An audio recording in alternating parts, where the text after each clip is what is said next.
Andersen. What is going on, you guys? Welcome back. It feels like it has been forever. So a bomb cyclone hit us and we were without power for about 4 days. If you guys have been paying attention or you live in the Pacific Northwest, you probably were affected or at least heard about it. It was a crazy storm, like 30-40 mile per hour winds, knocked down a lot of trees, and needless to say, a bunch of power lines went down. We didn't have power, like I said, for I think 4 days. We still don't have internet right now, so chances are I'm uploading this at work on Monday morning. I'm recording this over the weekend. So now before the storm hit us, I had everything planned for the rest of the week, but as soon as all that happened, it kind of went into the wind. So I am back trying to get things in order again. I have a big project that I'm still not ready to show you guys on the lift. So we're gonna move on to some other things I have planned and some things I need to do and just give you guys a general update of what's going on and some things I have swirling around in my head.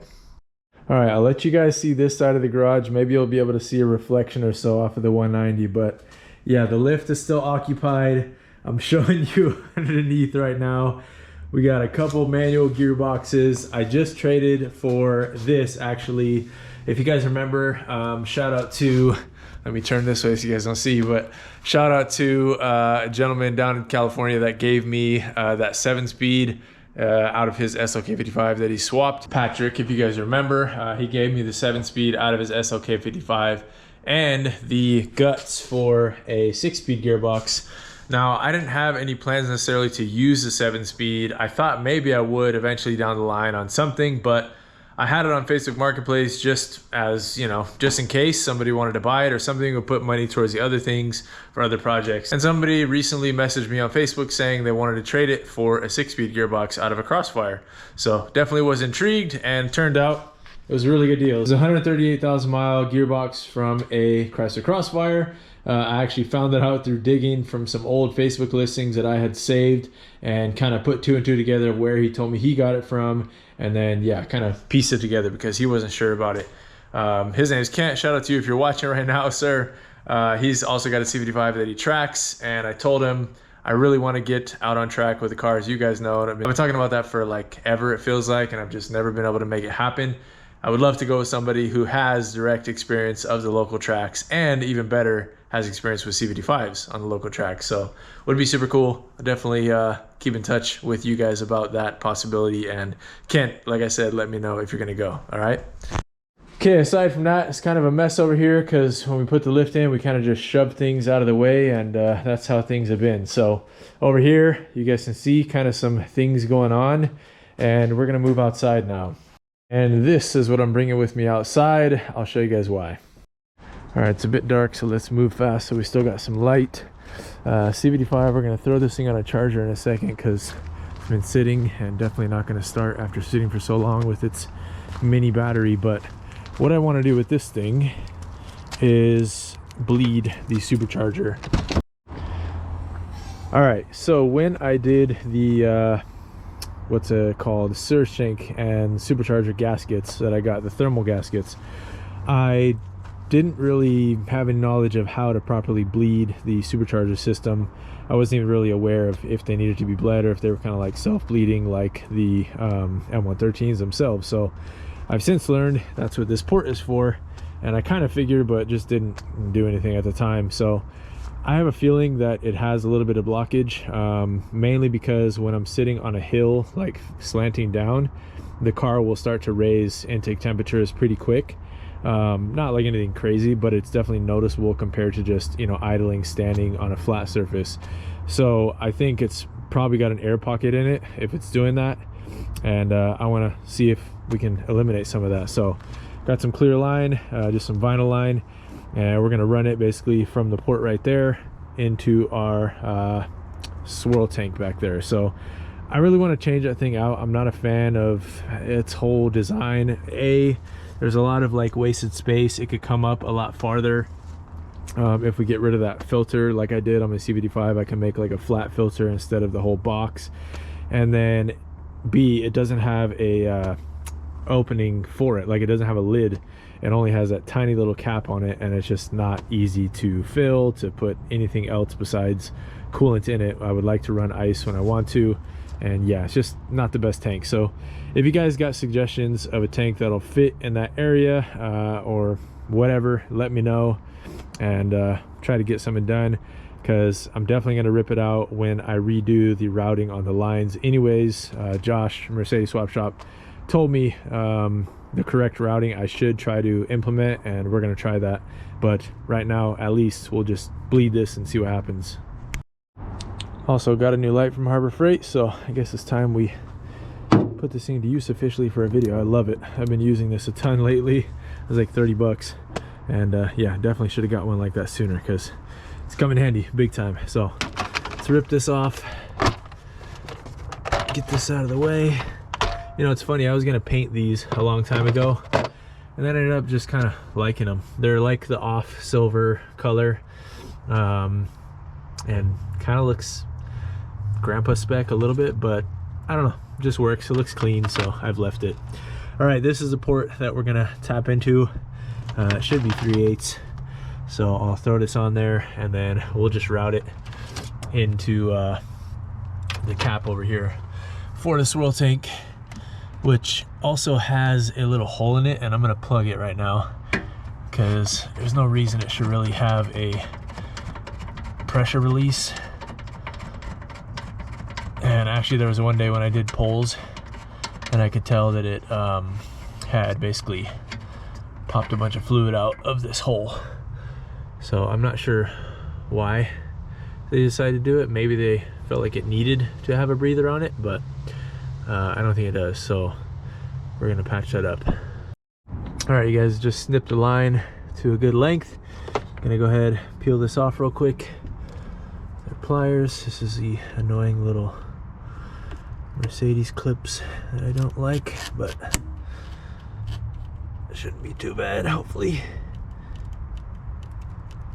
Slowly, something happening, maybe not. Okay, let me try this with two hands, guys. Hold up. All right, guys, well, my clear line was too big. This is definitely smaller. This is maybe like a quarter. It's not 3/8, or maybe my line just wasn't truly 3/8, but I don't think so. I think this is like a quarter.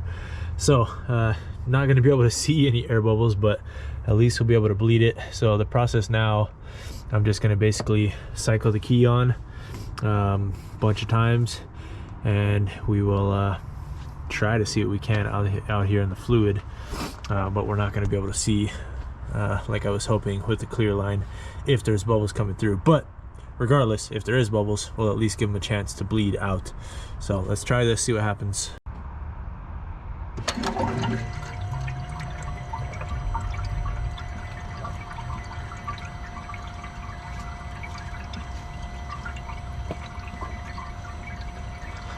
All right, the water pump is on. All right, we're definitely shooting water, that's good.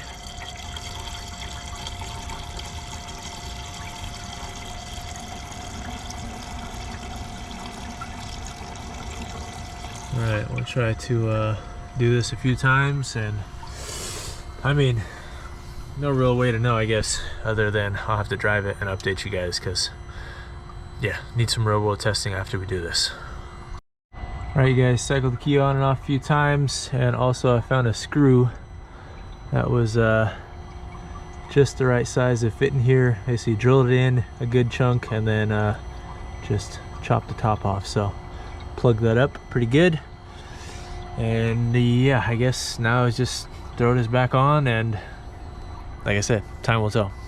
All right, you guys, well, that thing is tidied up, and my hands are freezing. It's officially cold outside, guys. I was sitting here trying to figure out, why are my hands feeling like they're not working? It's like 40 degrees. All right, let's fire this thing up, make sure she's all good. So I'll probably drive this to work tomorrow. We'll go from there.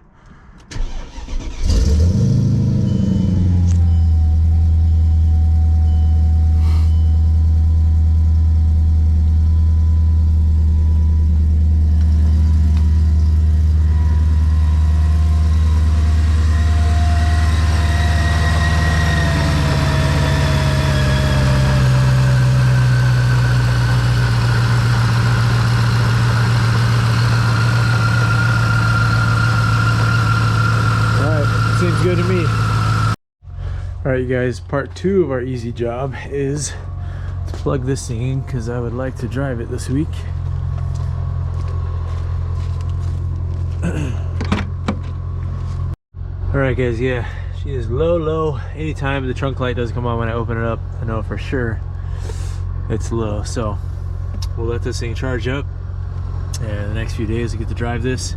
It's been driving great since we fixed the whole rich running issue, and last time we drove it was when we took it to get weighed, and it drove great. I drove it for like 2-3 hours that day, all over the place, and oh, it's not gonna shut with that in.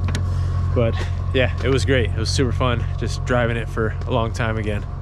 All right, well, let this thing charge up for a while, so it'll be ready for tomorrow morning. And I'll give you guys an update, like I said, on our intake temperatures. All right, guys, it is freezing. I gotta close this up. Oh, no, it's not gonna let me. It's a sensor. God dang it. All right, now we're good. Okay, next thing to do.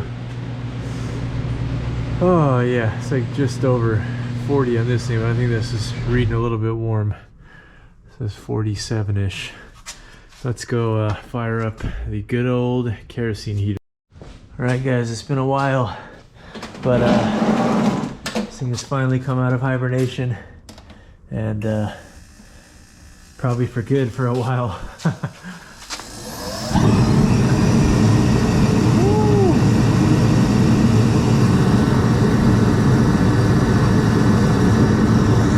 Man, it's freezing. Alright, you guys, well, I'm gonna let the garage warm up for a while. I'm gonna be back out here tonight trying to finish up this project that is on the lift that hopefully soon I'll be able to share with you guys. Update as far as the Patreon goes, you guys saw me asking about it last Monday. A lot of positive feedback from you guys. Thank you. Some of you guys wanted to spend $5 on a Frappuccino. That's fine. It's up to you. It's your money. But yeah, I think I'm gonna start it. I would have started this week had we had internet, but we did not, and I wasn't at work, so hopefully this week I'll get a chance to set the Patreon up, and I'll give you guys news about that, how to join, what's going to be included, etc. once I have it all ready to go. But that's about it. We got a cold but power back on at least update from Anderson HQ. Hope you guys are all doing well. Hope you guys all stay safe if you're in the Pacific Northwest with all the storms going on. And yeah, besides that, catch you guys on the next video. Peace.